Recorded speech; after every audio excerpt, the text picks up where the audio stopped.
Samuel Trevor pensait que c'était fini. La deuxième rangée a arrêté de bouger. Il se tenait là dans la neige, convaincu que le froid finirait ce que ses poings avaient commencé jusqu'à ce qu'il le sente.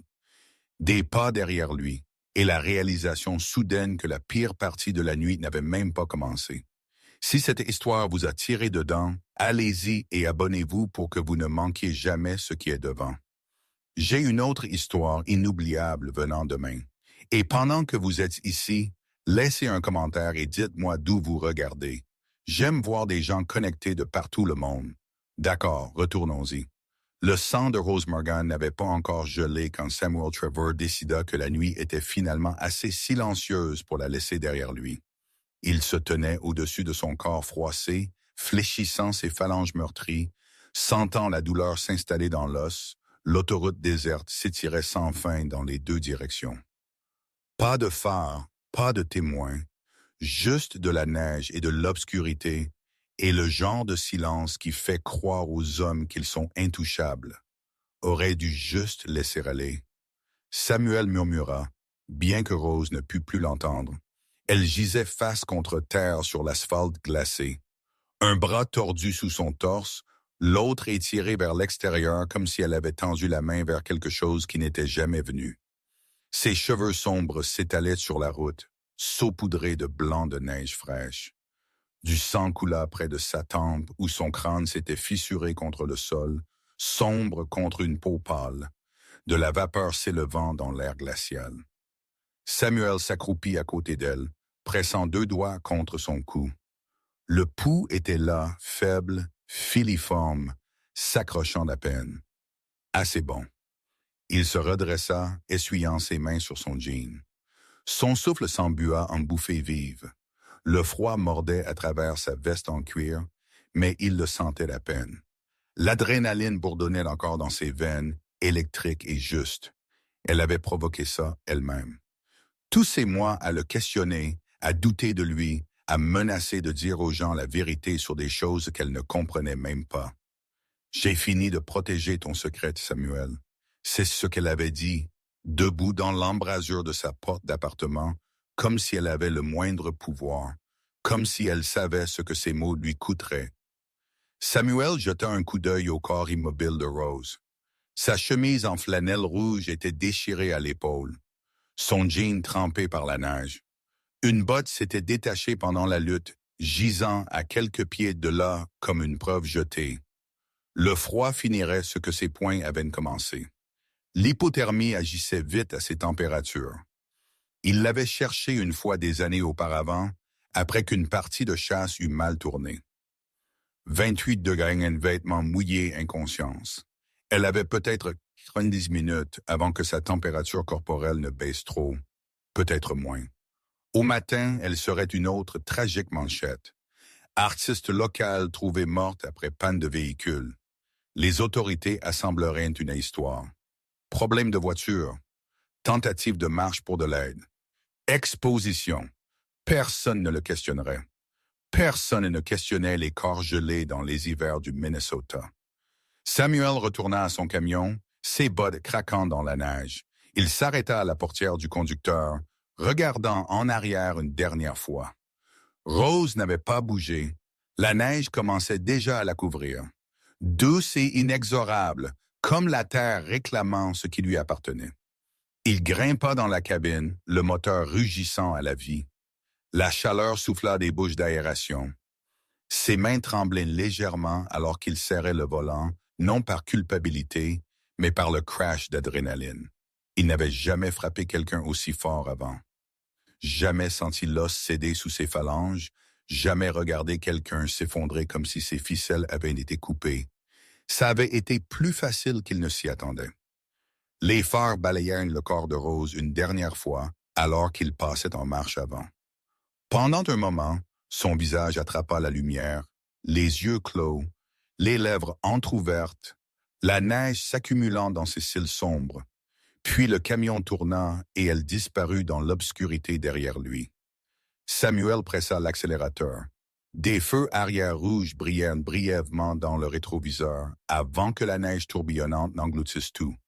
La route courba dans la forêt et en quelques secondes, la scène disparut complètement. Parti, fait, fini. Il expira lentement, sentant son rythme cardiaque se stabiliser. Son téléphone bourdonna dans le porte-gobelet, probablement son frère, se demandant où il avait disparu. Samuel l'ignora. Il trouverait un alibi plus tard. Pour l'instant, il avait juste besoin de distance. L'autoroute se déroulait devant lui, vide et sombre. Des pins pressés près de chaque côté, leurs branches lourdes de neige. Pas d'autres véhicules, pas de maison, rien que la nature sauvage et la certitude qu'il s'en était tiré. Samuel s'autorisa un petit sourire. Personne ne savait que Rose était ici. Personne ne venait. Il s'en était assuré. Derrière lui, Rose Morgan gisait immobile sur la route gelée. Son téléphone était brisé à 6 pieds de distance, écran noir, inutile. L'indicateur de température de la station-service la plus proche affichait 28 degrés et baissait. En 90 minutes, l'hypothermie la réclamerait. En 2 heures, son cœur s'arrêterait. La neige continuait de tomber, douce et implacable, couvrant son corps pouce par pouce. La route restait vide, silencieuse. Le genre de silence qui semble permanent. Mais quelque chose bougea dans ce silence. Des phares apparurent au loin, non de la direction où Samuel était allé, mais de derrière, du tronçon d'autoroute que Rose avait parcouru avant que Samuel ne la force à quitter la route. Un véhicule noir émergea de l'obscurité, se déplaçant lentement, délibérément, ne se pressant pas, non hésitant. Les phares balayèrent la route abandonnée, attrapant les marqueurs réfléchissants, l'asphalte enneigé, la forme sombre, gisant froissée sur le sol gelé. Le véhicule s'arrêta à 30 pieds, moteur au ralenti, fers illuminants roses encore forme. Pendant un long moment, rien ne se passa. Juste le grondement bas du moteur, le murmure de la neige qui tombe, la terrible immobilité d'une femme mourant seule. Puis la portière du conducteur s'ouvrit. Un homme en sortit, grand, posé portant un long manteau noir qui pendait ouvert malgré le froid. Cheveux sombres, très aigus, le genre de visage qui ne révélait rien. Il se tenait à côté du véhicule, arpentant la scène avec la patience de quelqu'un qui s'attendait à trouver exactement ceci. Theo Smith avait suivi les erreurs de Samuel Travers pendant des mois. Ce soir, les erreurs avaient mené ici. Il commença à marcher vers Rose, ses bottes craquant dans la neige, ne courant pas, non paniqué. Ses mouvements portaient le poids de l'inéluctabilité, comme regarder une porte se fermer qui avait toujours été destinée à se fermer. Les phares projetaient dans son ombre longue sur la route, s'étirant vers le corps de Rose. De la vapeur s'éleva de son souffle. La neige s'accumula sur ses épaules. Il s'arrêta à côté d'elle, regardant son corps inconscient avec une expression qui aurait pu être du calcul ou qui aurait pu être quelque chose de plus difficile à nommer. Puis Théo tourna très lentement, regardant en arrière sur l'autoroute vide, dans la direction où Samuel Travers avait disparu. Et à ce moment-là, debout seul sur une route gelée avec une femme mourante à ses pieds, Theo Smith prit une décision qui défrait tout ce que Samuel pensait avoir enterré. La nuit n'était pas finie. Elle commençait juste. La première pensée de Rose n'était pas la douleur. C'était le froid, le genre de froid qui ressemblait à la noyade, à être tiré sous l'eau sombre, où le son devenait distant et le mouvement devenait lent. Elle essaya d'ouvrir ses yeux mais ne put se souvenir comment. Essaya de bouger, mais son corps était devenu quelque chose d'étranger, déconnecté, refusant chaque commande. Quelque part loin, elle entendit respirer.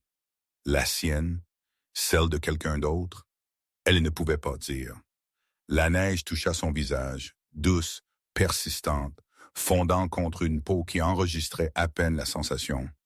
Chaque minuscule impact ressemblait à un murmure, lui disant de lâcher prise, de s'enfoncer plus profondément dans l'engourdissement se répandant dans ses membres.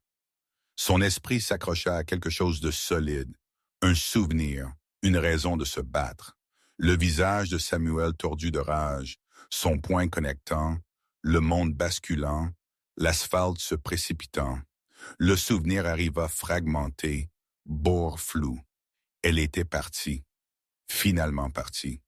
3 ans à marcher sur des œufs. 3 ans à s'excuser pour des choses qui n'étaient pas des fait au combat faune. 3 ans à se regarder rapetisser de plus en plus jusqu'à ce qu'elle reconnaisse à peine la femme dans le miroir. Ce soir, elle avait essayé de se reprendre. « J'ai fini de protéger ton secret, Samuel. » Elle l'avait dit debout dans son entrée, clé de voiture en main, sac de voyage déjà fait.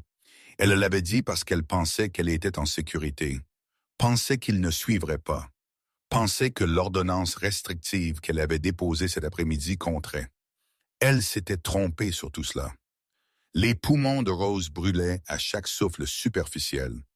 Quelque chose à l'intérieur de sa poitrine se sentait cassé, frottant contre lui-même. Côte, probablement, peut-être pire. Elle avait suivi un cours de premier secours une fois il y a des années, à l'époque où elle croyait encore que la connaissance pouvait vous sauver, à l'époque où elle pensait qu'être prudente signifiait être en sécurité. Thorax flottant, poumons perforés, hémorragie interne. Les termes flottaient à travers sa conscience comme des débris d'un naufrage. Elle essaya de bouger son bras gauche. Rien. Les signaux de son cerveau moururent en quelque part entre l'intention et l'exécution. Son corps avait cessé d'écouter, cessé de coopérer, cessé de se soucier de savoir si elle survivrait les 60 secondes suivantes. La panique flottait faiblement dans sa poitrine. Un oiseau aux ailes brisées. Bouge. Raclement de gorge. Lève-toi. Rampe. Fais quelque chose. Mais ses muscles ne répondraient pas. Elle était piégée à l'intérieur d'elle-même. Une passagère dans un véhicule filant vers l'oubli sans moyen de saisir le volant. Le froid s'intensifia. Elle avait grandi dans les hivers du Minnesota, connaissait la progression. Engourdissement d'abord, ses doigts et ses orteils déjà partis. La sensation se retirant vers l'intérieur, comme si son corps abandonnait ses extrémités pour sauver le cœur. Puis les frissons viendraient, violents et incontrôlables. Puis la confusion, puis l'étape finale, la chaleur cruelle qui faisait que les victimes d'hypothermie se dénudaient avant de mourir. Convaincue qu'elle brûlait alors que leur corps s'arrêtait, elle se demanda à quelle étape elle en était maintenant. Se demanda si elle se sentirait passer à la dernière. Les pensées de Rose dérivèrent vers son appartement petit, encombré de peintures à moitié finies, sentant la térébenthine et le café. Elle avait travaillé sur une série sur la métamorphose, des papillons émergeant de cocons. L'ironie ne lui échappa pas. Elle avait passé des mois à peindre la transformation, alors qu'elle était piégée dans une relation qui tuait lentement qui elle était avant. Qui étais-je avant lui? Elle ne pouvait plus se souvenir. Samuel avait pris tant de choses, sa confiance, ses amis, son sentiment de sécurité dans le monde. Il l'avait fait lentement, méthodiquement, comme l'eau érode la pierre. Au moment où elle réalisa ce qui se passait, elle avait déjà perdu des morceaux d'elle-même qu'elle ne pouvait nommer. Et maintenant il avait pris le reste. Quelque part au loin, un son, un moteur peut-être, ou le vent à travers les arbres. La conscience défaillante de Rose ne pouvait plus distinguer entre le réel et l'imaginé. Tout se brouillait ensemble, mémoire et sensation, passé et présent, peur et acceptation. Elle pensa à sa mère, morte depuis 15 ans. Se demanda si c'était ainsi que l'on se sentait à la fin, cette étrange pièce s'installant sur la terreur. Sa mère était partie tranquillement, le cancer lui volant le souffle pouce par pouce jusqu'à ce qu'il ne reste plus rien à prendre. « Je suis désolée, maman. J'aurais dû être plus forte. » Mais à quoi servait la force contre des hommes comme Samuel? Des hommes qui souriaient en public et rageaient en privé. Des hommes qui s'excusaient avec des fleurs et des promesses avant que leurs poings ne retrouvent la peau. Des hommes qui vous faisaient croire que vous méritiez chaque ecchymose, chaque mot cruel, chaque moment de peur. Rose avait essayé d'être forte, essayé de partir 6 fois avant ce soir. Chaque fois, il avait trouvé un moyen de la ramener. Menaces, larmes, promesses de changement qui duraient exactement assez longtemps pour qu'elle déballe ses sacs. Cette fois, elle ne lui avait pas dit qu'elle partait, ne lui avait pas donné la chance de manipuler ou menacer. Elle avait déposé l'ordonnance restrictive, emballé sa voiture et conduit. Il l'avait trouvé quand même parce que les hommes comme Samuel le faisaient toujours. Sa respiration devint plus superficielle. La douleur dans son côté s'émoussa en quelque chose de presque supportable. Non pas parce qu'elle avait diminué, mais parce que son corps manquait de moyens pour enregistrer la souffrance. Tout s'arrêtait. Les systèmes défaillaient un par un, comme des lumières s'éteignant dans une maison où personne ne vivait plus. C'est ainsi que je meurs, pensa Rose au loin, seule sur une route gelée parce que j'ai finalement essayé de me sauver. L'injustice de cela aurait dû la mettre en colère, aurait dû allumer une étincelle de rage, une dernière explosion de volonté de survivre. Mais elle était si fatiguée, fatiguée de se battre, fatiguée d'avoir peur, fatiguée de porter le poids de la violence de Samuel comme si c'était quelque chose qu'elle avait gagné. Peut-être était-il plus facile de lâcher prise. Peut-être le froid était-il une miséricorde. La neige s'accumula sur ses cils, ses cheveux, le coin de sa bouche. Son souffle venait à peine. Leur murmure. La route s'étirait vide et sans fin, et Rose Morgan se sentit glisser loin d'elle, de tout, dans l'obscurité qui promettait une fin à la douleur.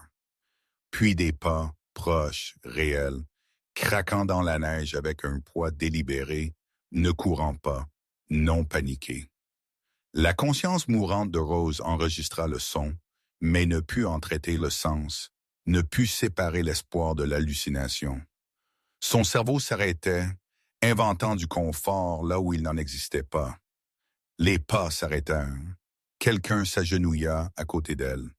Et à ce moment entre vie et mort, Rose Morgan sentit quelque chose d'impossible. Elle n'était plus seule. Theo Smith ne croyait pas aux coïncidences. Il croyait aux schémas, aux conséquences, à la collision inévitable entre les actions entreprises et les dettes dues. Il croyait que les hommes comme Samuel Trevor laissaient toujours des traces négligées, des traces arrogantes, parce qu'ils n'imaginaient jamais que quelqu'un regardait assez attentivement pour suivre.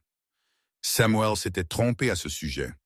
Theo s'agenouilla à côté du corps inconscient de Rose Morgan, son manteau frôlant l'asphalte enneigé. De près, les dégâts étaient pires que ce qu'il avait attendu.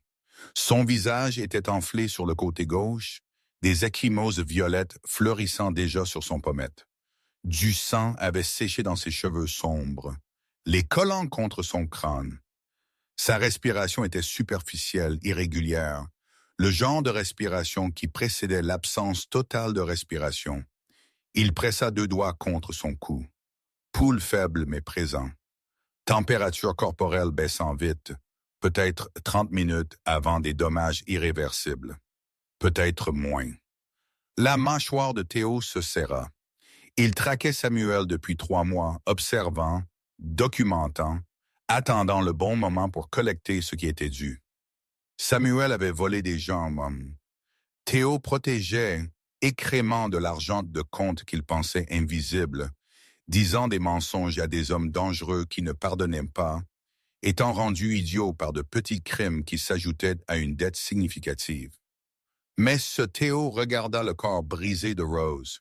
C'était différent. Ce n'était pas une question d'argent ou d'affaires ou des mathématiques minutieuses de la justice souterraine. C'était de la rage. C'était personnel. C'était un homme qui avait perdu le contrôle et laissé une femme gelée parce qu'il était trop lâche pour faire face à ce qu'il avait fait. Theo se leva lentement. Arpentant la scène avec un détachement professionnel, le téléphone brisé de Rose, la seule botte gisant séparée de son corps, les traces de pneus où le camion de Samuel avait fait demi-tour. L'histoire s'écrivait clairement pour quiconque formé à lire la violence. Samuel n'avait pas planifié cela. L'endroit était mauvais, trop exposé, trop près de l'autoroute principale. C'était une improvisation née de la colère, non du calcul, ce qui signifiait que Samuel paniquait, ce qui signifiait qu'il ferait plus d'erreurs. Bien. Theo retourna à son véhicule, ses bottes laissant de profondes empreintes dans la neige fraîche. La berline noire tournait au ralenti tranquillement, les phares illuminant toujours le corps de Rose comme un projecteur de scène. Il ouvrit la porte arrière, récupéra son téléphone et bam, et passa un appel. Il fut répondu au premier coup de sonnette. « J'ai besoin d'une équipe médicale, dit Théo sans préambule. Trauma discret, possible blessure interne, hypothermie sévère. 20 minutes de ma position où elle ne s'en sort pas. » La voix à l'autre bout ne posa aucune question. Les coordonnées furent données. Heure d'arrivée, estimée confirmée. Théo termina l'appel et en fit un second. « Trouvez Samuel Trevor, dit-il. N'approchez pas, juste surveillez. Je veux savoir partout où il va, à qui il parle, chaque erreur qu'il fait entre maintenant et le lever du soleil. » Il raccrocha avant d'attendre l'accusé de réception. Théo retourna aux côtés de Rose, retira son manteau et le posa soigneusement sur son corps. Le geste était pratique, rétention de chaleur corporelle, ralentissant l'hypothermie, mais quelque chose dans la façon dont il l'arrangea, s'assurant que son visage était couvert de la neige qui tombait, suggérait une considération qui allait au-delà du simple pragmatisme. Pendant plusieurs moments, il resta simplement là, main dans les poches, observant sa respiration laborieuse, la neige accumulée sur ses épaules, ses cheveux sombres, les angles vifs de son visage. Le froid ne semblait pas le toucher. Il se tenait comme un homme habitué à attendre dans des endroits que d'autres fuyaient. Rose bougea légèrement, ne se réveillant pas, mais un instinct de survie profond faisant bouger son corps. Un son doux s'échappa de sa gorge, quelque chose entre un gémissement et un soupir. Ses doigts tressaillirent sous le manteau de Théo. « Doucement, » dit Théo tranquillement, bien qu'il sût qu'elle ne pouvait pas l'entendre. « De l'aide arrive. » Il vérifia sa montre. 17 minutes avant que l'équipe médicale n'arrive. 17 minutes pour la garder en vie. Théo s'accroupit de nouveau, cette fois repositionnant doucement sa tête pour garder ses voies respiratoires ouvertes. Ses mains étaient stables, efficaces, les mouvements de quelqu'un qui avait déjà traité des traumatismes. Il vérifia ses pupilles avec une petite lampe de poche de sa poche. Réponse léthargique mais réactive. Vérifia sa respiration trop superficielle. Vérifia le sang sur sa tempe coagulant, mais la blessure en dessous était significative. Elle avait besoin d'un hôpital, de soins médicaux appropriés, de chaleur et de temps. Et des choses que Théo ne pouvait pas fournir seul sur une route gelée. Mais les hôpitaux signifiaient la police. La police signifiait des questions.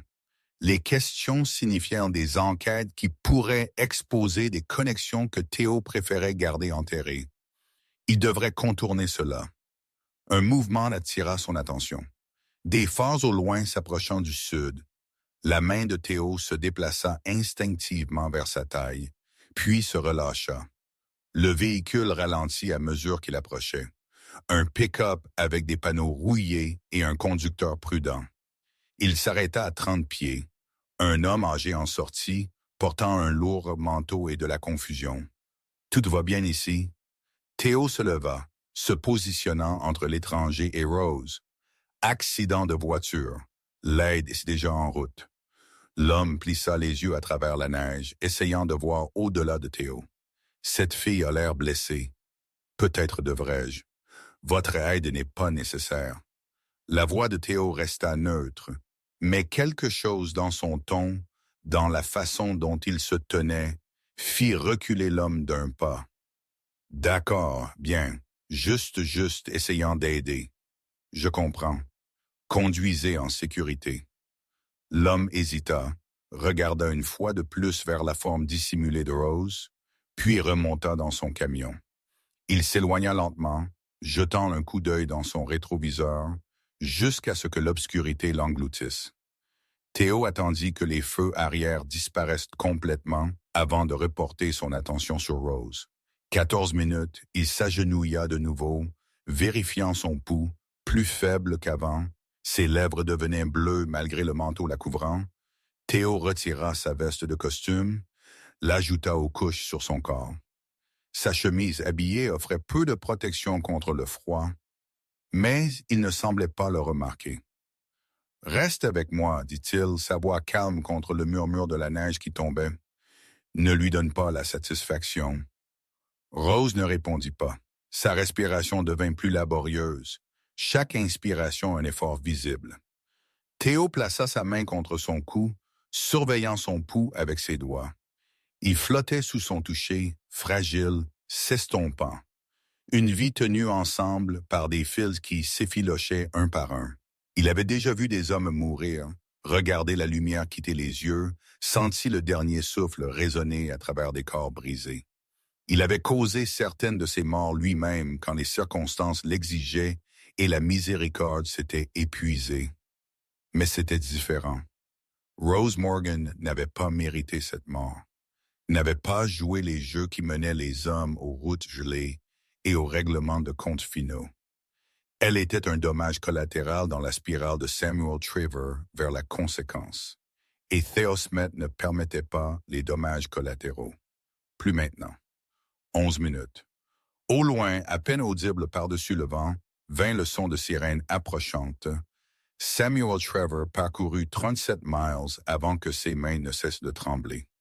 Il conduisit à travers l'obscurité avec ses phares coupant des tonnes à travers la neige qui tombait, radio éteinte, chauffage à fond, esprit parcourant les détails, alibi d'abord, puis nettoyage, puis la performance prudente de la normalité qui le mènerait à travers les questions qui pourraient ne jamais venir. Parce que personne ne savait. Personne ne vit. Il s'en était assuré. Samuel s'arrêta dans une station-service sur l'autoroute 61, se garant sous des lumières fluorescentes vacillantes qui teignaient la neige en violet. À l'intérieur, il prendrait un café, peut-être de la nourriture, établirait une chronologie qui le placerait nulle part près de cette route gelée. Son téléphone affichait 1h14 du matin. Parfait. Il dirait qu'il avait conduit toute la nuit, se dirigeant vers Doth pour un voyage de pêche de week-end. Personne ne pourrait prouver le contraire. Il sortit de son camion, étirant des muscles encore tendus d'adrénaline. Le parking était majoritairement vide, un semi-remorque au ralenti dans le coin, une berline avec des plaques du Minnesota, une moto couverte de neige. Normal, tranquille. Samuel marcha vers l'entrée, répétant son histoire. Puis il s'arrêta. Un véhicule noir était assis dans l'ombre près de la sortie, moteur tournant. Phare éteint, le genre de voiture qui coûtait plus que ce que Samuel gagnait dans un an. Le genre qui n'avait pas sa place dans un relais routier au milieu de nulle part. Probablement rien. Riche homme s'arrêtant pour de l'essence. Mauvaise direction. Samuel continua vers la porte. Samuel Trevor. La voix vint de derrière lui, calme, mesurée, portant le poids de quelqu'un habitué à être entendu. Samuel se tourna. Un homme se tenait à côté de la berline noire, grand et composé dans la neige qui tombait. Cheveux sombres, très nets, vêtements coûteux qui semblaient d'une certaine manière faux dans la lueur fluorescente. Trop raffiné, trop intentionnel. Il portait une chemise de ville malgré le froid. Pas de manteau, comme si la température n'était qu'une suggestion qu'il avait choisi d'ignorer. « Est-ce que je vous connais? » Samuel garda sa voix décontractée, mais son rythme cardiaque s'accéléra. L'homme s'approcha, mouvement sans hâte. « Non, mais je vous connais. » Quelque chose dans ces mots fit tomber l'estomac de Samuel. Pas les mots eux-mêmes, mais la certitude derrière eux. Le genre de certitude qui venait de la connaissance, non de l'hypothèse. Écoutez, je ne sais pas ce que vous avez laissé Rose Morgan sur la route 47. L'homme s'arrêta à 6 pieds de distance il y a environ 40 minutes. Vous avez vérifié son pouls, confirmé qu'elle était vivante, et l'avez laissée geler. Le sang de Samuel devint froid, plus froid que l'air de la nuit, plus froid que la peur se cristallisant dans sa poitrine. Je ne sais pas de quoi vous parlez. Le mensonge vint automatiquement, mais il sonnait creux même à ses propres oreilles. L'homme inclina légèrement la tête, étudiant Samuel comme quelqu'un pourrait étudier un insecte épinglé à une planche. Vos mains sont meurtries. Votre manche droite a du sang sur le poignet. Vous êtes à 20 mètres après votre appartement, conduisant dans la mauvaise direction, et votre histoire sur Doth ne tiendra pas parce que vous n'avez pas emballé d'équipement de pêche. Samuel regarda ses mains, phalanges violettes et enflées. À sa manche, tache sombre qu'il avait d'une certaine manière manqué. Preuve qu'il avait été trop arrogant ou trop stupide pour remarquer. Qui diable êtes-vous? Theo se mettait comme un coup de poing. Samuel l'avait déjà entendu, murmurer dans des bars, mentionné dans des conversations prudentes par des hommes qui traitaient en argent liquide et en faveur. Histoire sur un homme qui se déplaçait dans le monde souterrain comme de la fumée, qui réglait les dettes tranquillement et de manière permanente, qui n'avait jamais besoin d'élever la voix parce que sa réputation criait pour lui. Histoire que Samuel avait rejetée comme des exagérations. Légendes urbaines racontées par de petits criminels essayant de paraître dangereux. Regardant Théos maintenant en chair et en os, Samuel comprit que chaque histoire avait été un euphémisme. Je n'ai pas. L'esprit de Samuel cherchait de l'adhérence. Quoi que vous pensiez qu'il soit arrivé, je pense que vous avez volé des comptes Bellamy pendant 6 mois. La voix de Théo resta conversationnelle. Je pense que vous avez écrémé des profits de livraison que vous étiez censé transporter. Je pense que vous avez raconté des mensonges sur des gens qui ne pardonnent pas qu'on leur mente. La gorge de Samuel devint sèche. Les comptes Bellamy. Christ, il avait été si prudent, ne prenant que de petites quantités, couvrant ses traces. Comment et ce soir? Théo continua. Je pense que vous avez décidé que Rose Morgan en savait trop sur vos affaires. Alors vous avez éliminé le problème. C'est mon ex-petite amie. Pas. Elle a transmis des informations à un comptable il y a 3 semaines. L'expression de Théo ne changea pas. Copie de facture que vous pensiez qu'elle avait oubliée. Détails sur des envois qui ne correspondaient pas au manifeste. Elle ne savait pas ce qu'elle donnait. Mais vous aussi.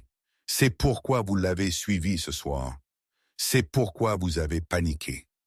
Samuel sentit le monde basculer sous ses pieds. Rose avait parlé à un comptable, donné ses papiers. Quand, comment, je veux que vous compreniez quelque chose, dit Théo, faisant un pas de plus. Je vous observe depuis des mois, Samuel.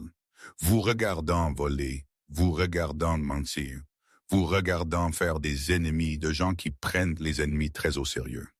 J'ai été patient parce que la dette que vous devez prendre du temps à être calculée correctement. Un autre pas. Mais ce soir, vous avez blessé quelqu'un qui n'avait rien à voir avec vos crimes. Quelqu'un qui n'était coupable que de vous connaître. Et cette voix de Théo tomba plus bas, plus calme, d'une certaine manière plus terrifiante dans sa retenue change tout. La main de Samuels bougea vers sa poche clé. Téléphone. Tout sauf le regard de Théo l'arrêta froid. Si vous courez, je vous trouverai avant le lever du soleil. Si vous appelez la police, je m'assurerai qu'ils découvrent chaque crime que vous avez commis depuis vos 18 ans. Si vous essayez de finir ce que vous avez commencé avec. Théo fit une pause, laissant l'implication planer dans l'air gelé. Vous ne vous approcherez pas assez pour essayer. Que voulez-vous? La voix de Samuels craqua. Je veux que vous compreniez que cette histoire est finie. Votre version se termine ici. Ce qui se passe ensuite dépend entièrement de si Rose Morgan vit ou meurt. Est-elle? Samuel s'arrêta, mais trop tard. Théo sourit, mais c'était le genre de sourire qui faisait frissonner la peau de Samuels. Vous vous demandez si elle est vivante, si quelqu'un l'a trouvée. Si votre erreur est réversible, il fit un dernier pas, assez près pour que Samuel pût voir la froideur absolue dans ses yeux. Elle est vivante, Samuel, malgré tout ce que vous avez fait pour vous assurer qu'elle ne l'était pas, et maintenant vous allez vivre avec ce qui vient d'après. Théo se retourna, marchant vers son véhicule avec la même confiance sans hâte avec laquelle il s'était approché. « Où allez-vous? » Samuel appela, sa voix désespérée. Théo ouvrit sa portière de voiture, regarda par-dessus son épaule, pour vous regarder comprendre ce que la conséquence ressent. Puis il fut parti, la berline noire s'éloignant dans l'obscurité, laissant Samuel Trevor debout seul sous des lumières fluorescentes avec du sang sur sa manche et le poids de ses erreurs le rattrapant enfin. L'équipe médicale arriva sans sirène. 2 véhicules, un SUV sombre et une camionnette banalisée tirant sur la route gelée avec une efficacité rodée. 4 personnes émergèrent. 2 ambulanciers, un médecin, et quelqu'un que Théo reconnut comme un des spécialistes en traumatologie du Dr. Keller de la clinique privée du centre-ville. Aucune question posée, aucune paperasserie, aucun dossier officiel qui déclencherait des enquêtes exactement comme Théo l'avait demandé. Combien de temps Dr. Keller s'agenouilla à côté de Rose, évaluant déjà les signes vitaux avec des mouvements rapides et entraînés. 43 minutes depuis que je l'ai trouvé, dit Théo. Pouls affaibli, respiration superficielle, température centrale critique. Dr. Keller travailla rapidement. Ligne air insérée, couverture chauffante enveloppée, masque à oxygène sécurisé.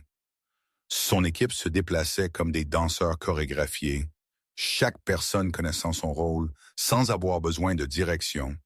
Possible fracture du crâne, multiples fractures de côte, hémorragie interne probable. Dr. Keller leva les yeux vers Théo. Elle a besoin de chirurgie bientôt. Peut-elle être déplacée? Elle mourra si nous ne le faisons pas. Théo hocha la tête. Emmenez-la à votre installation. Gardez-la hors du réseau. Pas de notification à la police tant que je n'aurai pas dit le contraire. Dr. Keller hésita. Si elle ne s'en sort pas, elle le fera. La voix de Théo portait une certitude absolue, comme s'il pouvait le vouloir exister. Assurez-vous-en. Ils chargèrent Rose dans la camionnette avec une précision mécanique. Théo regarda jusqu'à ce que les véhicules disparaissent dans l'obscurité. Feu arrière rouge englouti par la neige qui tombait. Puis il resta seul sur la route vide, étudiant la scène que Samuel avait laissée derrière lui. Du sang sur l'asphalte, des traces de pneus, une seule botte, le téléphone brisé, preuve de violence, preuve d'abandon, preuve d'un homme qui pensait pouvoir effacer quelqu'un et s'en aller propre. Théo récupéra le téléphone, prenant soin de ne pas déranger les fragments d'écran. Même endommagé, il pourrait livrer des informations. Messages, journaux d'appel, l'empreinte numérique que les gens n'ont jamais rappelée, ils ont laissé derrière. Son propre téléphone vibra. Il répondit « Parlez ». Samuel est à la Station Service Pine Ridge au large de la 61. La voix appartenait à James, un des spécialistes de surveillance de Théo. Il est resté sur le parking pendant 6 minutes. À l'air effrayé. Je sais. Je viens de le laisser. Silence à l'autre bout. Puis vous lui avez parlé. Je voulais qu'il sache. Théo retourna à sa berline, téléphone pressé contre son oreille. Je voulais qu'il comprenne que ce n'était pas aléatoire, que quelqu'un l'observait, que la conséquence a un nom. Mouvement risqué, patron. Samuel Trevor est un lâche qui frappe les femmes et vole des gens qu'il pense ne pas remarqueront.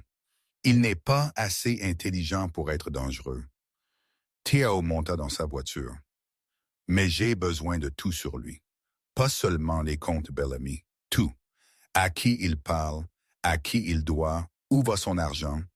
Et j'ai besoin de savoir exactement comment Rose Morgan est devenue impliquée. Déjà en train de travailler dessus. Trouvé quelque chose d'intéressant il y a 3 semaines. Rose a visité Muller et associé cabinet comptable du centre-ville. Elle était là, 10 minutes. La mâchoire de Théo se serra. Pourquoi?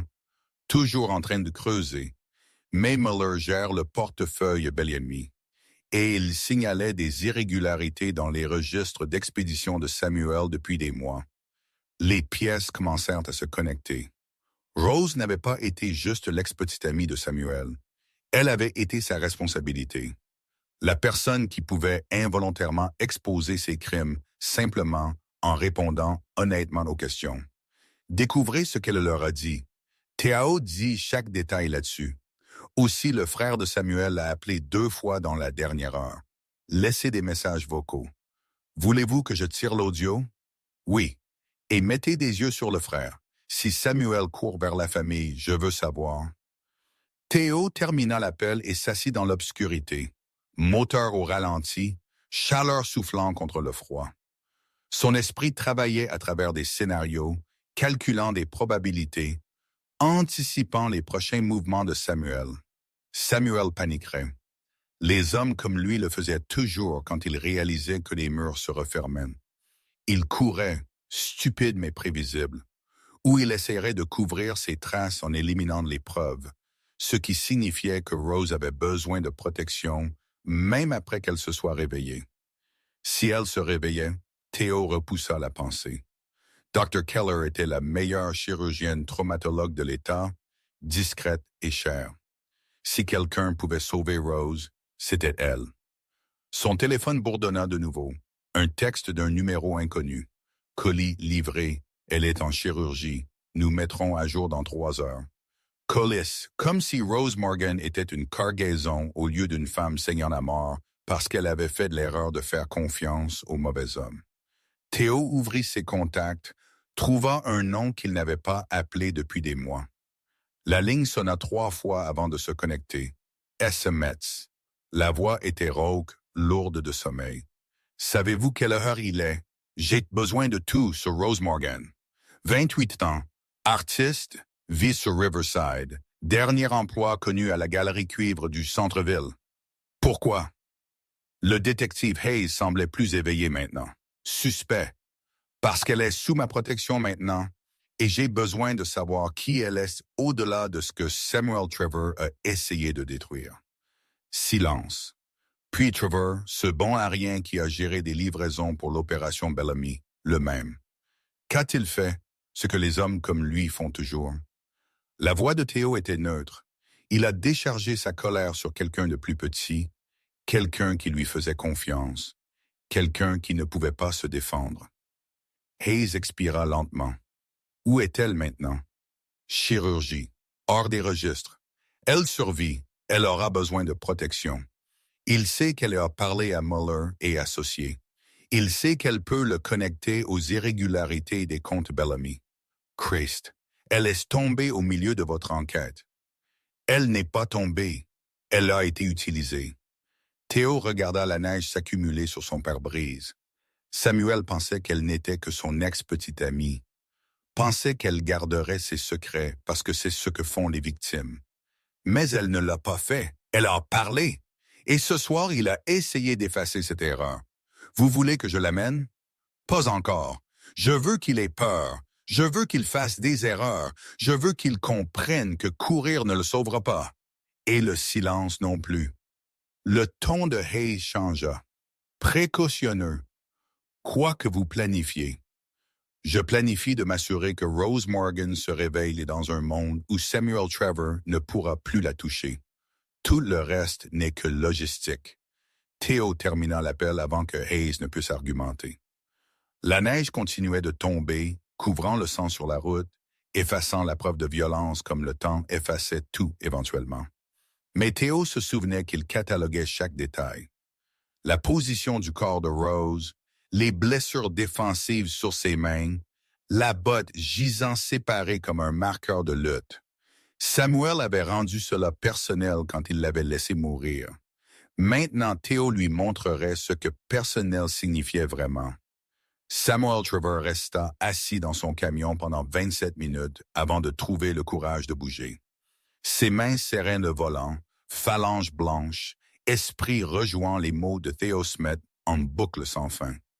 Elle est vivante, malgré tout ce que vous avez fait pour vous assurer qu'elle ne l'était pas. Vivante signifiait des témoins. Vivante signifiait un témoignage. Vivante signifiait que chaque mensonge que Samuel prévoyait de raconter s'effondrerait au moment où Rose ouvrirait la bouche. Il avait besoin de réfléchir. Avait besoin de réparer ça avant que ça ne dérape davantage. Samuel sortit son téléphone, fixa l'écran, puis le rangea. Qui pouvait-il appeler? Son frère poserait trop de questions. Ses amis étaient des responsabilités. Les gens pour qui il travaillait, l'opération Bellamy, ils le tueraient eux-mêmes s'ils savaient à quel point il avait foiré. Il était seul avec ses erreurs, et elles se multipliaient plus vite qu'il ne pouvait les contenir. Le mouvement intelligent était de courir. Vider ses comptes bancaires. Conduire vers le sud. Disparaître dans une ville où personne ne connaissait son nom. Recommencer. Oublier Rose. Oublier l'argent Bellamy. Oublier tout ce qu'il avait mené à ce parking gelé et à la réalisation qu'il avait misé sa vie sur une main qu'il ne pouvait pas gagner. Mais courir signifiait admettre la défaite.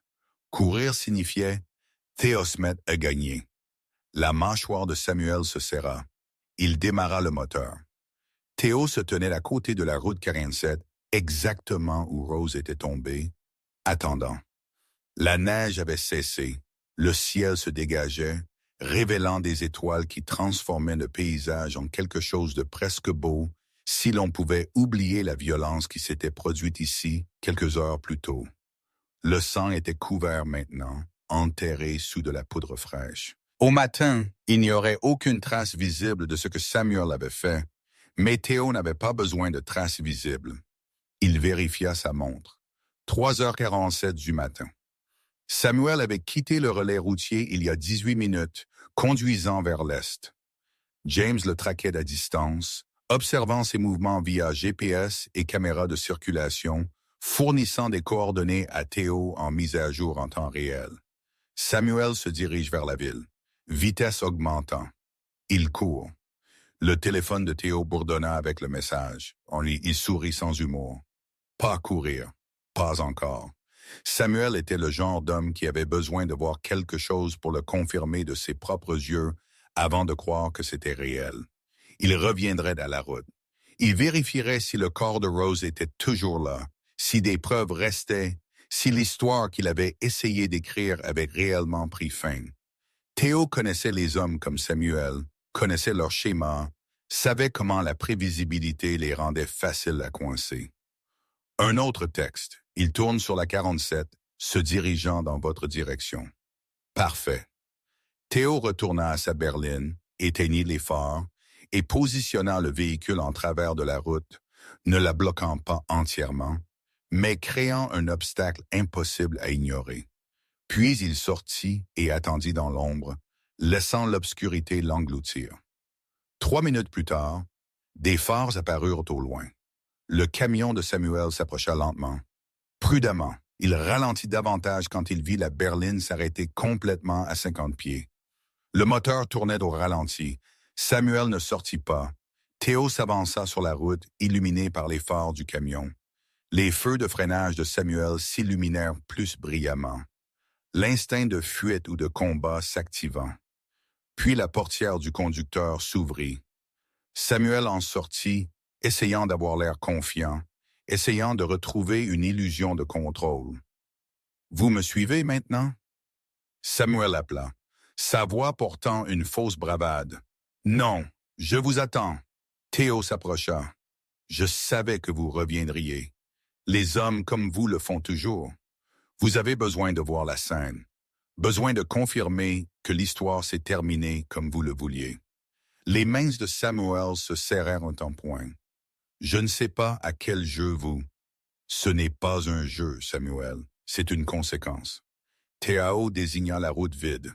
« Vous êtes revenu pour vérifier si le corps de Rose était toujours là, si quelqu'un l'avait trouvé, si le froid avait fait ce que vos poings ne pouvaient pas. Vous êtes fou. Je suis précis. » Théo s'arrêta à 10 pieds. « J'ai choisi cet endroit spécifiquement. Pas de trafic la nuit, pas de témoins. Pas de caméras de sécurité dans un rayon de 3 miles. La maison la plus proche est à 4 miles à l'est. Si quelqu'un criait ici, personne ne l'entendrait. » Samuel fit un pas en arrière. « Vous me menacez? » J'explique le contexte. La voix de Théo resta neutre, conversationnelle. « Vous pensiez que cette route était vide par coïncidence. Ce n'était pas le cas. J'ai dirigé vos mouvements pendant des semaines, Samuel. Les emplois que vous avez pris, les routes que vous avez conduites, les personnes en qui vous avez eu confiance, tout cela calculé pour vous amener ici à ce moment où vous comprenez enfin à quel point vous avez été déjoué. » La couleur quitta le visage de Samuel. « Ce n'est pas possible. La livraison a clos il y a 2 semaines. Je l'ai arrangé. Le ramassage tardif jeudi dernier. Le mien, la comptable que Rose a visitée. » Théo sourit froidement. « Je l'ai envoyé là-bas.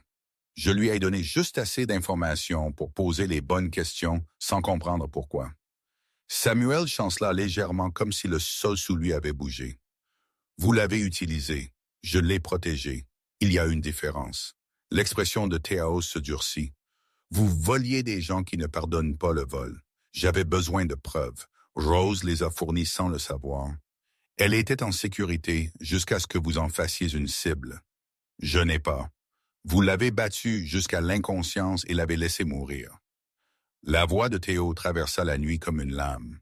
Ne nous insultez pas tous les deux en prétendant le contraire. La respiration de Samuel s'accéléra. Ses yeux s'agitèrent sur la route vide, calculant les chances, mesurant les distances. Théo pouvait voir le désespoir monter, le moment où les animaux acculés arrêtaient de penser et commençaient à griffer. « Asseyez-vous, Samuel. »« Quoi? Asseyez-vous. » Théo désigna le sol. « Juste là dans la neige. Je ne suis pas. » Théo bougea, ne courant pas, ne se précipitant pas, juste réduisant la distance avec une vitesse effrayante. Samuel essaya de réagir, essaya de lever les mains, mais la paume de Théo frappa sa poitrine précise, contrôlée, et les jambes de Samuel fléchirent. Il tomba à genoux dans la neige, haletant. J'ai dit, « Asseyez-vous. » Théo se tint au-dessus de lui. « Vous allez rester là pendant que j'explique exactement ce qui se passe ensuite. » Samuel leva les yeux, la peur remplaçant finalement l'arrogance dans ses yeux. « Rose est vivante, » continua Théo. « Elle est en chirurgie. Si elle meurt, vous mourrez. Pas vite, pas avec miséricorde. Vous mourrez de la façon dont vous l'avez fait souffrir lentement dans le froid, sachant que personne ne vient vous sauver. S'il vous plaît, si elle vit, vous répondrez de tout.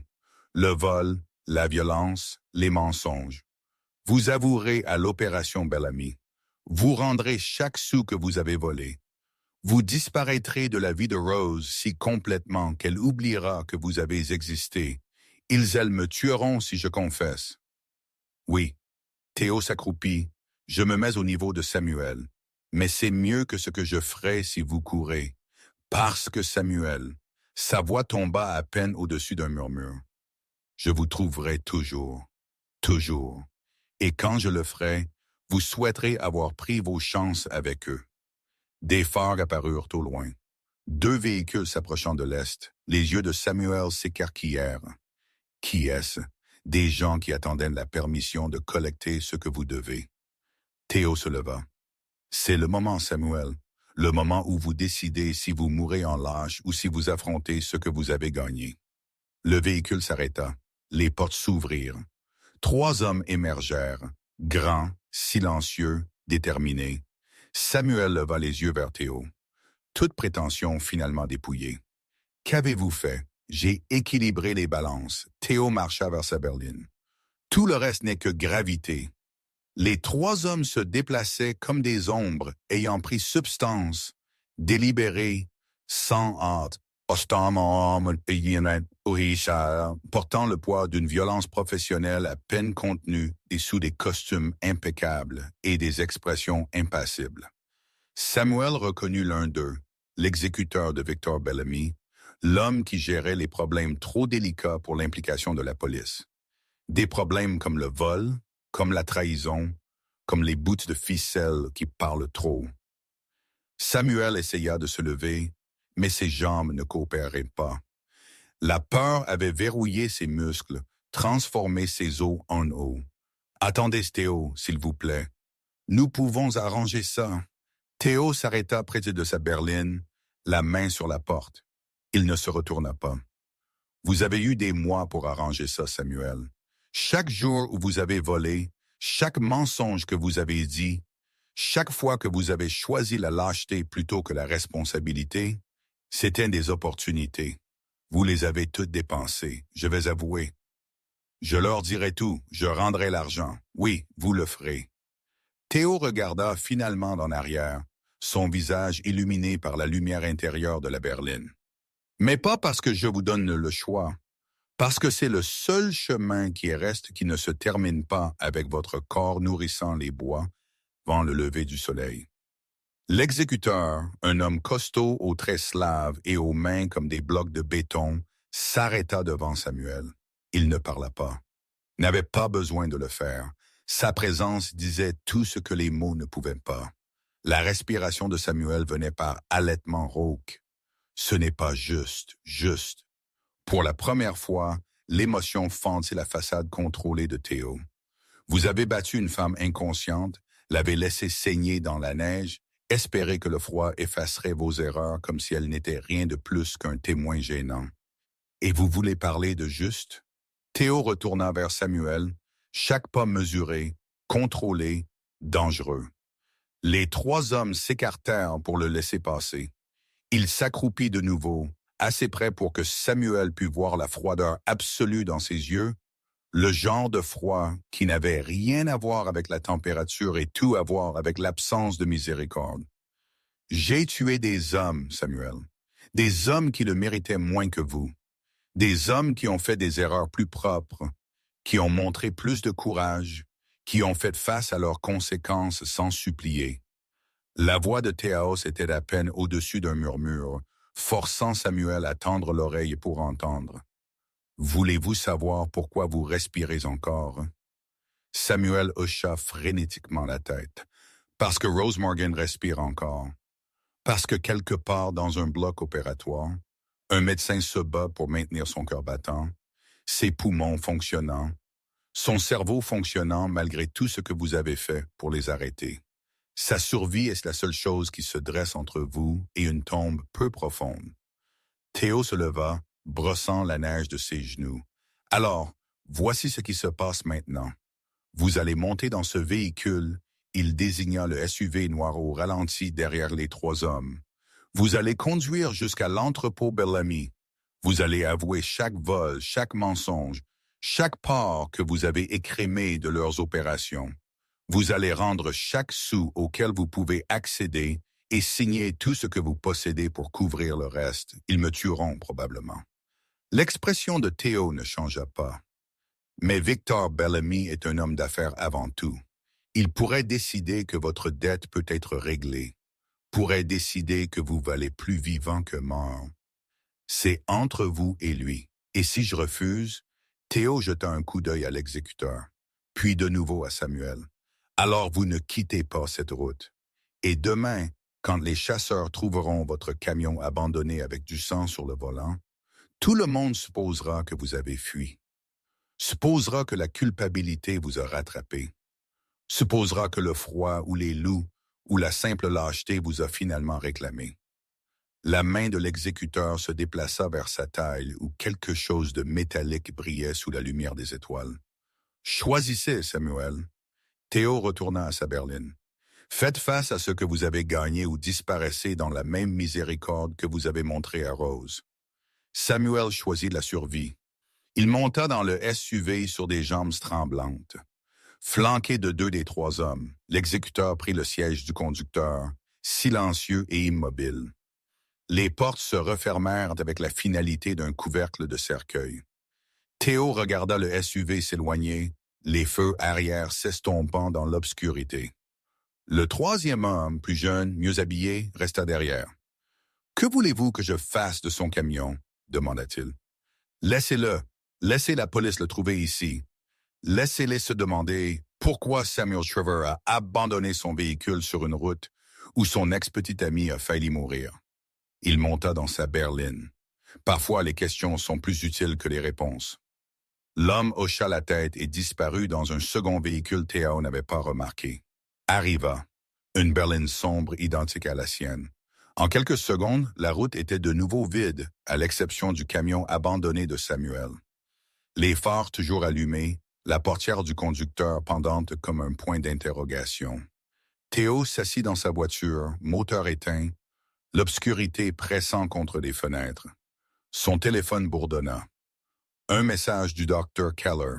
Chirurgie terminée. Critique mais stable. Les prochaines 48 heures détermineront la récupération. Critique mais stable. Terminologie médicale pour pas encore mort. Théo ferma les yeux, sentant la tension qu'il portait le rattraper enfin. Il avait fonctionné sur une fureur calculée pendant des heures, déplaçant des pièces sur un échiquier que lui seul pouvait voir, orchestrant des conséquences avec une précision chirurgicale. Mais maintenant, dans le silence, Il s'accorda un moment de quelque chose qui aurait pu être de l'inquiétude. Rose Morgan n'avait pas demandé à être impliquée dans son enquête, ne s'était pas portée volontaire pour devenir l'appât de la panique de Samuel. Elle était un dommage collatéral dans une guerre entre criminels, une innocente prise dans une machinerie conçue pour broyer des gens comme elle en poussière. Et pourtant, elle avait survécu. Malgré les pointes de Samuel, malgré le froid, malgré les chances empilées contre elle par la géographie et le timing, et la simple cruauté des hommes qui pensaient que la violence résolvait les problèmes, elle avait survécu parce que Théo avait veillé, parce qu'il avait anticipé le point de rupture de Samuel, parce qu'il s'était positionné exactement là où la conséquence devait arriver. Mais cela n'effaçait pas sa responsabilité. Ne changeait pas le fait que son enquête avait mis une cible sur le dos de Rose, ne l'absolvait pas du rôle qu'il avait joué en l'amenant sur cette route gelée. Un autre message d'Otterkler. Elle demande quelqu'un, désorientée mais consciente, a besoin d'un visage familier. Théo fixa le texte. Rose ne le connaissait pas, ne reconnaîtrait ni son visage ni sa voix, ne comprendrait pas pourquoi un étranger en vêtements coûteux était assis à son chevet à l'hôpital, faisant des promesses de sécurité. Il tapa une réponse. Contacter ses contacts d'urgence. Famille, amis, toute personne en qui elle a confiance. La réponse vint rapidement. Déjà essayé. Parents décédés. Pas de frères et sœurs. Amis ne répondant pas à 4 heures du matin. Vous êtes tout ce qu'elle a pour l'instant. Théo s'assit avec cette information en ressentant le poids. Rose Morgan, isolée par les abus de Samuel, déconnectée des systèmes de soutien, seule au monde, sauf pour l'homme qui l'avait utilisée comme informatrice involontaire, il démarra son moteur. Le trajet jusqu'à la clinique privée du Dr. Keller prit 23 minutes. Théo passa à composer des explications qui lui semblaient inadéquates. Comment dites-vous à quelqu'un qu'il a failli mourir parce que vous aviez besoin de preuves? Comment vous excusez-vous des conséquences que vous aviez anticipées mais que vous n'avez pas réussi à prévenir? Vous ne le faites pas, réalisa Théo. Vous vous assurez simplement que cela ne se reproduise plus jamais. Il se gara dans le garage souterrain de la clinique, se stationna et marcha vers l'ascenseur qui le mènerait à la chambre de Rose Morgan, vers la femme dont la survie avait sauvé la vie de Samuel Trevor. Vers la femme que Théo avait promis de protéger, même si elle ne comprendrait jamais pourquoi. Le couloir sentait l'antiseptique et autre chose. Le cuivre, peut-être, ou la peur. Théo passa devant des chambres vides aux fenêtres assombries, ses pas résonnant sur les sols carrelés. La clinique du Dr. Keller occupait le 3e étage d'un bâtiment qui abritait officiellement des bureaux médicaux et traitait officieusement des patients qui ne pouvaient pas se permettre des questions. Chambre 3 en 7, porte à moitié ouverte, lumière tamisée. Théo fit une pause dehors, écoutant le bip régulier des moniteurs, le murmure mécanique de l'oxygène, quelqu'un respirant superficiellement, difficilement, mais vivant. Il poussa la porte. Rose Morgan gisait dans le lit d'hôpital, l'air incroyablement petite sous des draps blancs et de l'équipement médical. Son visage était enflé au-delà de toute reconnaissance. Des ecchymoses violettes fleurissant sur sa pommette gauche, des bandages enveloppés autour de son crâne, un œil scellé par le traumatisme. Une perfusion avare courait dans son bras. Des tubes d'oxygène serpentaient sous son nez. Des moniteurs suivaient son rythme cardiaque selon des schémas irréguliers qui firent serrer la mâchoire de Théo. C'était ce que les points d'Edomuel avaient créé. C'était la conséquence d'une rage autorisée à détruire. Dr. Keller se tenait à côté du lit, révisant des dossiers. Elle leva les yeux quand Théo entra, l'épuisement écrit sur ses traits. Elle est stable pour l'instant. Pronostic? Fracture du crâne, commotion cérébrale de grade 2, 4 côtes cassées, poumons perforés, hypothermie sévère. Dr. Keller énuméra les blessures comme des articles d'épicerie. J'ai réparé ce que j'ai pu. Le reste dépend d'elle. Si elle se bat, Si son corps décide que la survie vaut l'effort. Théo s'approcha du lit, étudiant le visage meurtri de Rose. Vous avez dit qu'elle était consciente. Brièvement, désorientée, elle a demandé où elle était, qui l'avait blessée, si elle était en sécurité. Dr. Keller fit une pause. Puis elle a demandé si Samuel revenait. Quelque chose de froid s'installa dans la poitrine de Théo, même inconsciente, même brisée. La première peur de Rose était l'homme qui l'avait mise ici. Que lui avez-vous dit?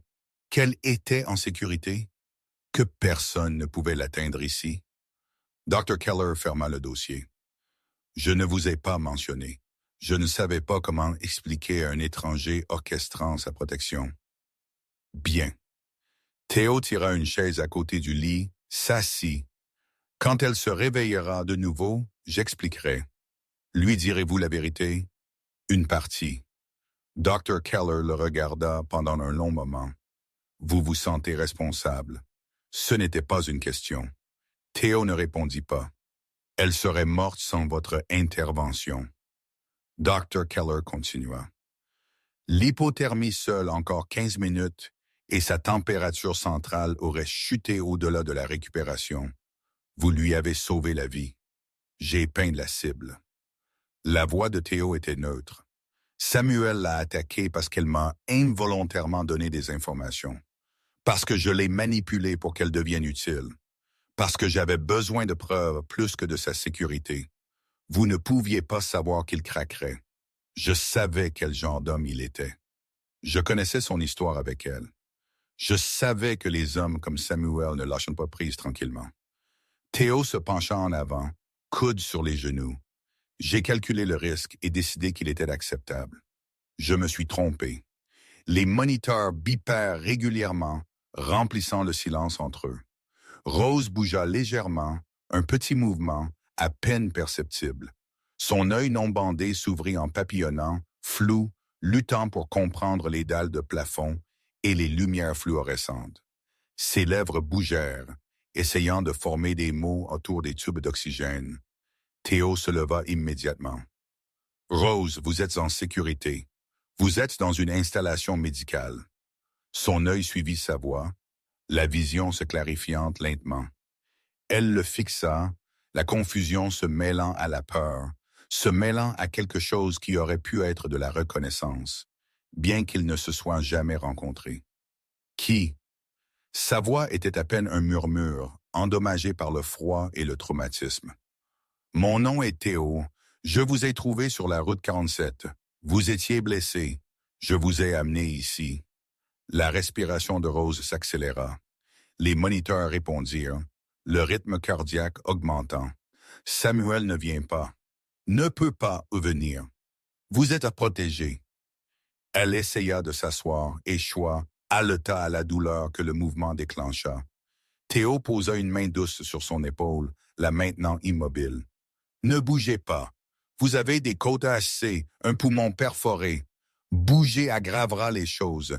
Des larmes coulèrent de son œil ouvert, traçant sur une peau meurtrie. Il m'a trouvé. J'ai essayé de partir et il m'a trouvé. Je sais, dit-il. La voix de Rose craqua. Il a dit que personne ne viendrait, que je gèlerais, que c'était ma faute d'avoir trop parlé. Il a menti. La voix de Théo était stable, ancrante. Quelqu'un est venu. Je suis venu et vous n'avez pas gelé. Vous avez survécu. Rose le fixa, essayant de traiter l'information à travers la douleur, les médicaments et le traumatisme. Pourquoi? Pourquoi feriez-vous? Comment avez-vous même? Parce que j'observais déjà Samuel suivant ses erreurs, documentant ses crimes. Vous êtes devenu impliqué accidentellement et j'ai échoué à vous protéger des conséquences. Théo rencontra son regard directement. Je suis désolé. L'excuse sembla la surprendre plus que toute autre chose. Elle cligna des yeux, de nouvelles larmes coulant. Vous ne me connaissez même pas. Non, mais je sais ce qu'il vous a fait. Et je sais que vous ne méritez pas de mourir pour avoir été assez courageuse pour quitter un homme qui vous a fait du mal. Le moniteur de Rose trahit son état émotionnel. Rythme cardiaque montant en flèche, souffle s'accélérant. Dr. Keller bougea pour ajuster les médicaments, mais Théo leva une main, l'arrêtant. Rose, écoutez-moi. Samuel Trevor est parti. Il répond de tout ce qu'il vous a fait aux autres, aux gens qu'il a volés. Il ne vous touchera plus, ne s'approchera plus de vous. Cette partie de votre vie est finie. Vous ne pouvez pas promettre cela. Sa voix était petite, vaincue. Les hommes comme Samuel ne s'en vont pas juste. Ils reviennent toujours. Pas cette fois. Le ton de Théo portait une certitude absolue. Je m'en suis assuré. Rose étudia son visage, les traits acérés, les yeux froids qui contenaient d'une certaine manière de la chaleur quand il la regardait. Les vêtements coûteux qui le maquaient comme quelqu'un d'un monde qu'elle n'avait jamais touché. Qui êtes-vous vraiment? Quelqu'un qui arrête des hommes comme Samuel. Ce n'est pas une réponse. C'est la seule qui compte en ce moment. Théo se leva, se préparant à partir. Reposez-vous, guérissez. Quand vous serez plus forte, j'expliquerai tout. Attendez. La main de Rose bougea faiblement, tendant vers lui. Ne partez pas, s'il vous plaît. Je ne veux pas être seul. Théo fit une pause, regardant son corps brisé. Ses yeux terrifiés, son besoin désespéré de quelque chose, de quelqu'un pour l'ancrer dans un monde qui avait essayé de l'effacer. Il se rassit. Je resterai. Le bon œil de Rose se ferma, le soulagement inondant son visage meurtri. Merci. Les moniteurs se stabilisèrent d'un rythme plus régulier. Dr. Keller tamissa davantage les lumières, leur donnant de l'intimité. Théo s'assit dans la chaise à côté du lit de Rose, sentinelle silencieuse dans l'obscurité, la regardant respirer. Elle dérivait entre conscience et sommeil, murmurant parfois des mots qu'il ne pouvait pas tout à fait entendre, parfois pleurant doucement sans se réveiller, chaque fois sa respiration s'accélérant avec des cauchemars. Théo parlait tranquillement, des assurances qu'elle ne pouvait probablement pas traiter, mais qui semblaient la calmer néanmoins. Des heures passèrent, l'aube approcha, transformant les fenêtres du noir au gris. Rose se réveilla pleinement, alors qu'une lumière pâle filtrait à travers les stores. Elle tourna la tête soigneusement cette fois, consciente des blessures, et le trouva toujours assis à côté de son lit. « Vous êtes resté, » murmura-t-elle. « J'ai dit que je le ferais. La plupart des gens ne le pensent pas. Je ne suis pas la plupart des gens. » Rose faillit sourire, mais le mouvement tira sur des tissus endommagés, et elle grimaça à la place. « Je peux le dire. » Le téléphone de Théo bourdonna. Il y jeta un coup d'œil, lut le message, et une certaine tension quitta ses épaules. Il regarda de nouveau Rose. Samuel a avoué. Tout, le vol, l'agression, tout. Il est un garde à vue. Les gens qu'il a volés gèrent ses conséquences. Va-t-il aller en prison? Éventuellement, après que d'autres dettes soient payées, Rose absorba cette information silencieusement. Puis, l'avez-vous blessé pour ce qu'il m'a fait? Non. Pourquoi pas? Parce que le blessé ne vous guérirait pas. Théo se leva, redressant sa chemise. La vengeance est satisfaisante pendant environ 60 secondes. Puis vous restez avec les mêmes cicatrices et un nouveau poids à porter. Je voulais que vous n'ayez ni l'un ni l'autre. Rose le regarda comme s'il parlait une langue étrangère. Je ne vous comprends pas. Vous n'avez pas à le faire. Vous devez juste croire que quand je dis que vous êtes en sécurité, je le pense. Je le fais. Les mots les surprirent tous les deux. Rose avait l'air aussi confuse par sa propre certitude que Théo en l'entendant. Je ne sais pas pourquoi, mais je le fais. Théo hocha la tête une fois, quelque chose qui aurait pu être du respect traversant ses traits. Puis reposez-vous, guérissez, reconstruisez. Quand vous serez prête à partir d'ici, je m'assurerai que vous ayez des ressources. Appartement, sécurité, tout ce dont vous avez besoin pour recommencer sans peur. Pourquoi feriez-vous cela? Parce que vous méritiez une protection avant, et vous méritez un soutien maintenant. Il se dirigea vers la porte. Et parce que je vous ai manqué une fois, je ne le ferai plus, Théo. La voix de Rose l'arrêta au seuil. Est-ce ce que je vous reverrai? Il regarda en arrière, silhouetté contre la lumière du couloir. Probablement pas. Mon monde et le vôtre ne devraient pas s'intersecter plus qu'ils ne l'ont déjà fait. mais vous saurez que je veille. Vous saurez si des problèmes surviennent. Quelqu'un les gérera avant qu'ils ne vous atteignent. C'est une façon solitaire de protéger les gens. Oui, Théo acquiesça doucement. Ça l'est. Puis il fut parti. La porte se refermant doucement derrière lui, laissant Rose Morgan seule avec ses blessures et ses moniteurs, et l'étrange confort de savoir qu'un homme dangereux avait décidé qu'elle valait la peine d'être sauvée. Rose passa 8 jours à la clinique du Dr. Keller avant d'être assez forte pour marcher sans assistance. 8 jours de chirurgie et de physiothérapie et de cauchemars qui la réveillaient, criant à l'aide qui arriva finalement. 8 jours à apprendre à respirer sans douleur, à bouger sans agonie, à exister sans constamment vérifier les portes et les fenêtres pour le retour de Samuel. Il ne vint jamais. Le premier matin, elle put se tenir debout sans assistance. Rose traîna ses pieds jusqu'à la fenêtre et regarda la ville en dessous, des bâtiments gris et du trafic et des gens traversant leur vie avec la certitude décontractée de la sécurité. Elle avait oublié ce que ça faisait, oublié ce que ça signifiait de se déplacer dans le monde sans calculer les sorties et les voies d'évacuation. Dr. Keller entra portant des bandages frais. Vous guérissez plus vite que prévu. Les côtes surtout, vous devez avoir de bons gènes ou de l'entêtement. Rose se détourna de la fenêtre. Quand puis-je partir? Médicalement, 3 jours de plus pratiquement. Dr. Keller posa les bandages, l'expression sérieuse. Avez-vous un endroit sûr où aller? L'appartement de Rose était toujours à son nom, mais la pensée d'y retourner, à des murs que Samuel avait touchés, à des espaces qu'il avait occupés, à des souvenirs incrustés dans chaque coin lui serra la poitrine. Je ne sais pas. Monsieur SM a arrangé des hébergements, nouvel appartement, entièrement meublé, système de sécurité installé. Il m'a demandé de vous donner ceci quand vous seriez prête. Dr. Keller lui tendit une enveloppe. À l'intérieur des clés, une adresse du côté nord et une note manuscrite sur du papier coûteux. Le bail est à votre nom, loyer payé pour 2 ans, sécurité surveillée 24h24 et 7h7. Vos affaires ont été déplacées de votre ancien appartement. Compte bancaire établi à votre nom assez pour 6 mois de frais de subsistance. Utilisez-le pour guérir. Utilisez-le pour recommencer. Vous ne me devez rien.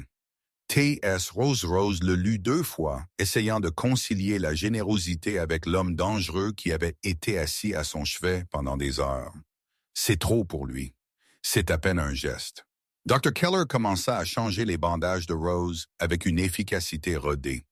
Theosmet opère dans un monde où l'argent est un levier et le pouvoir est une monnaie.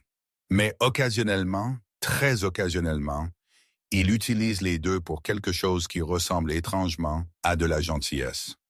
Vous le connaissez depuis longtemps, assez longtemps pour comprendre qu'il est compliqué. Dangereux, oui. Criminel, absolument. Mais il y a un code enfoui sous toute cette froideur, des lignes qu'il ne franchira pas, des gens qu'il n'abandonnera pas une fois qu'ils sont sous sa protection. Rose grimaça alors que le Dr. Keller palpait des causes sensibles. Pourquoi moi? Pourquoi se soucie-t-il de ce qui m'arrive? Parce que vous avez été blessé dans sa guerre.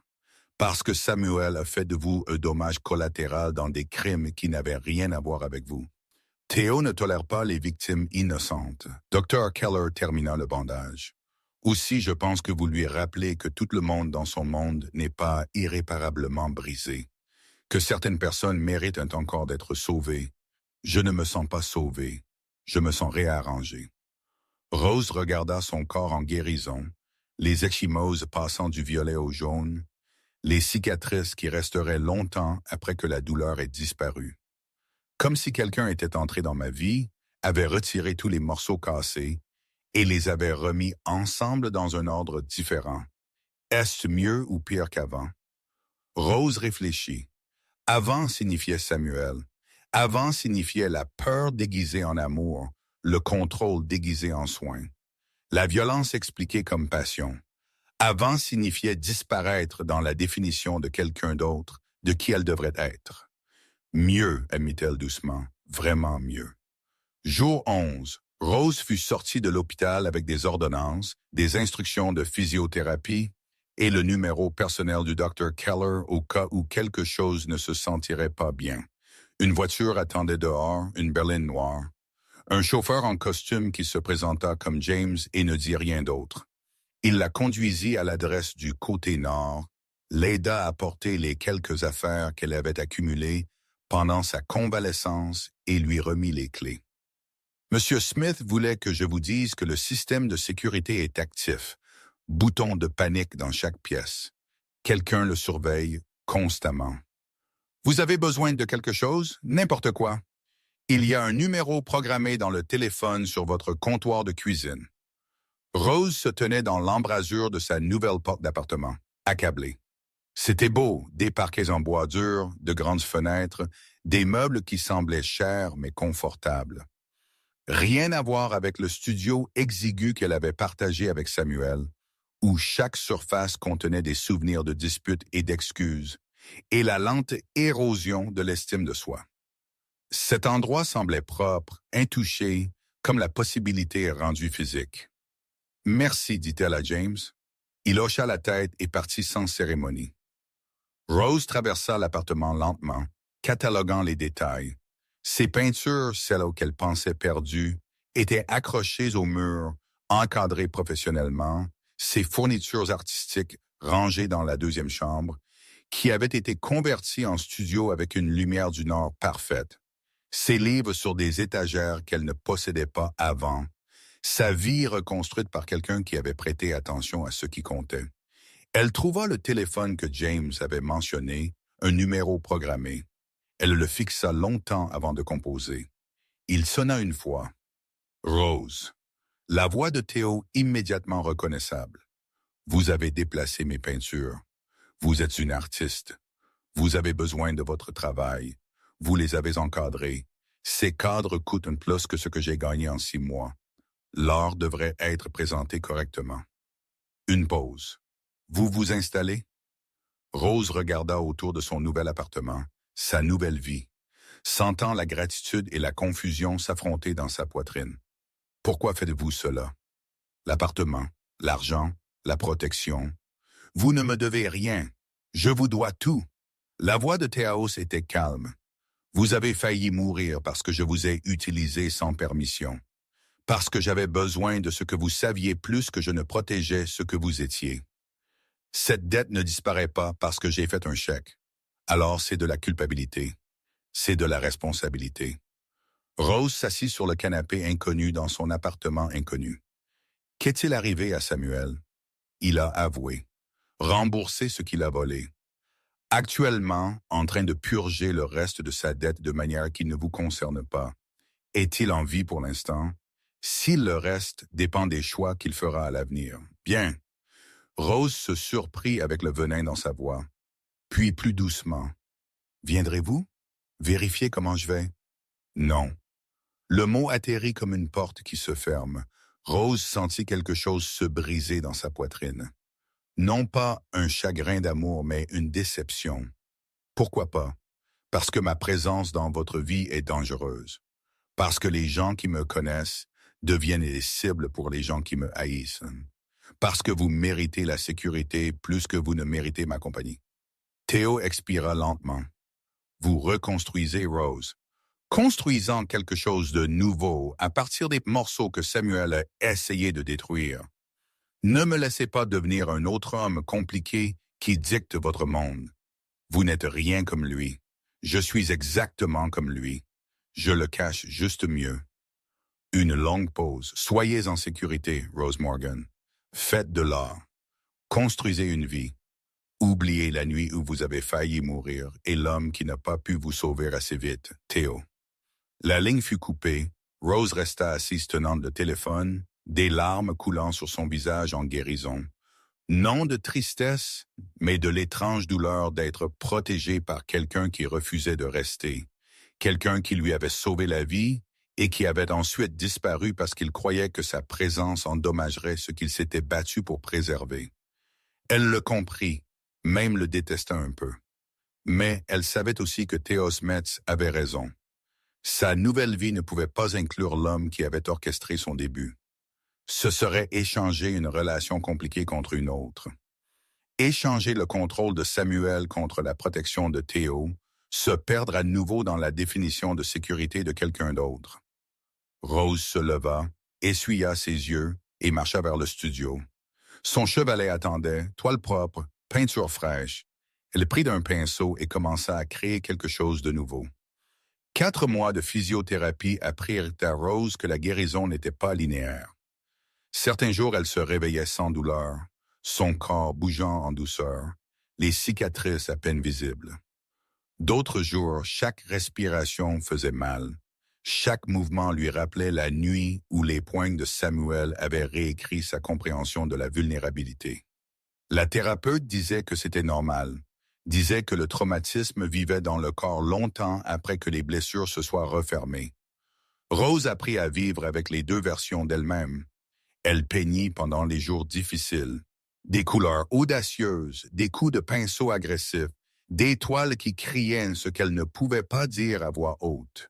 Le studio devint son sanctuaire, l'endroit où la rage et le chagrin et le soulagement pouvaient coexister sans excuse.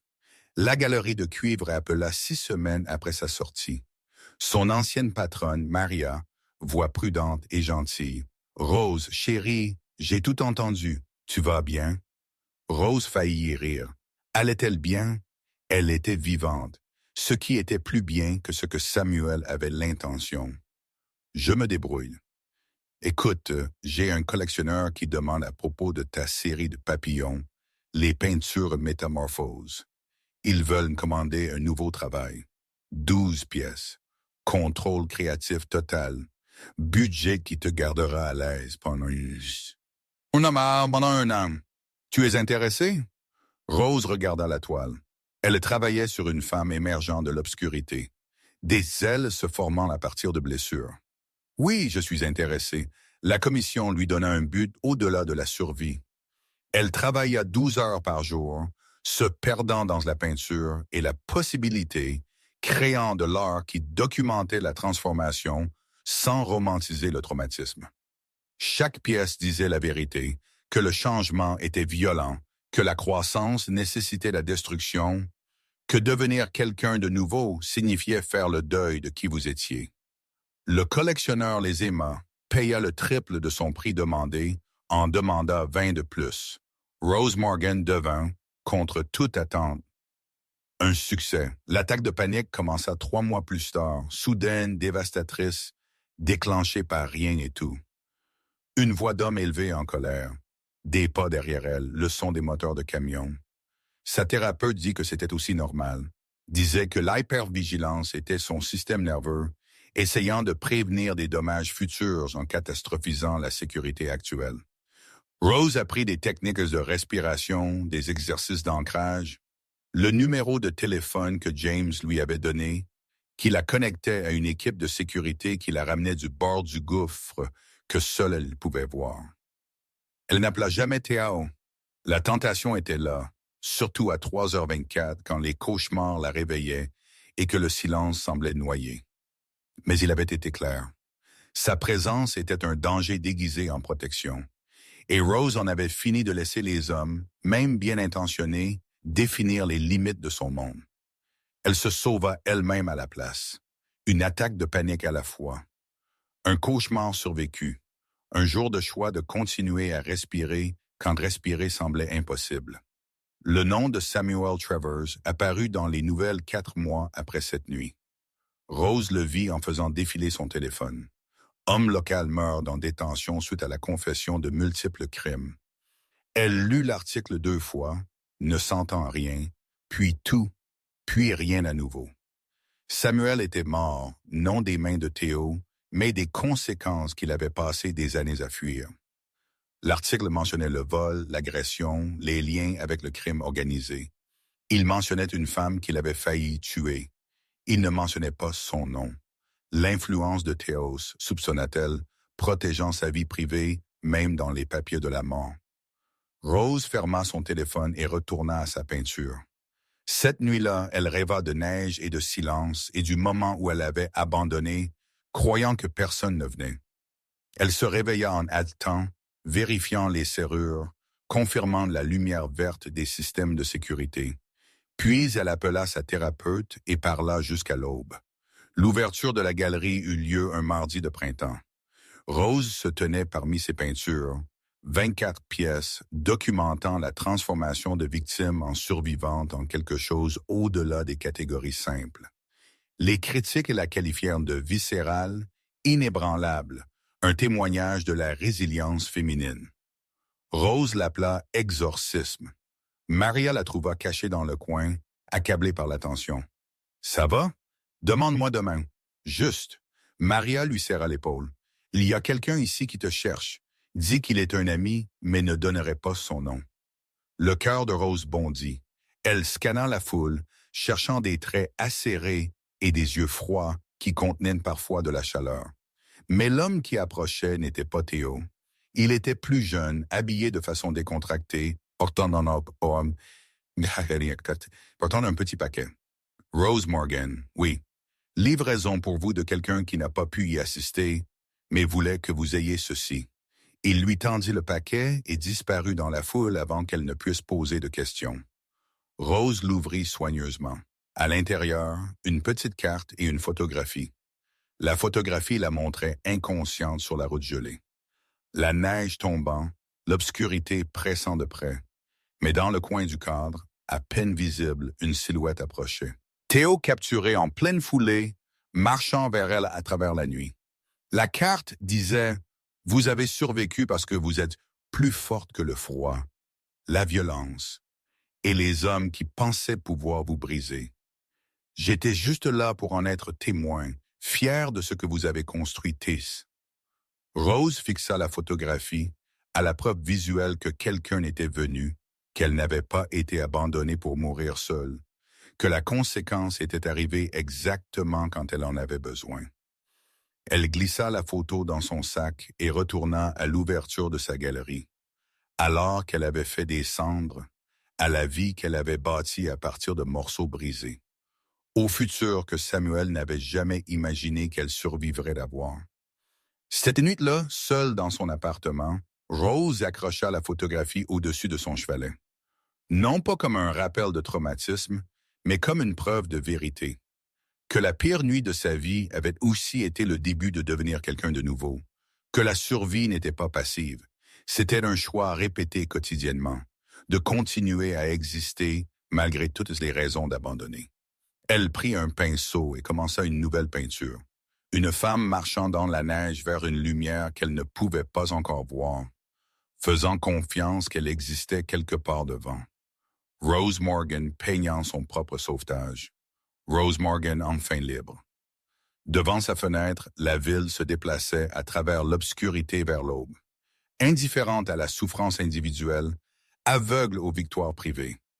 Mais dans ce petit appartement du côté nord, protégé par des systèmes qu'elle ne comprenait pas entièrement et financé par un homme qu'elle ne reverrait plus jamais, Rose Morgan créa un art qui criait une vérité que Samuel Traver avait essayé de faire taire. Certaines personnes pensent que le passé reste enterré. D'autres apprennent qu'il marche tranquillement derrière eux. Et quelques-uns, les survivants, les combattants, ceux qui refusent de disparaître, ils apprennent à marcher plus vite. Merci d'être resté avec cette histoire jusqu'à la toute fin. Vous êtes la raison pour laquelle ces histoires se sentent vivantes. Si vous êtes prêt pour un autre voyage puissant, appuyez simplement sur la prochaine vidéo sur votre écran. Et avant de partir, laissez un commentaire rapide et notez cette histoire de 1 à 10. Je suis ravi de lire vos pensées et de me connecter avec vous dans les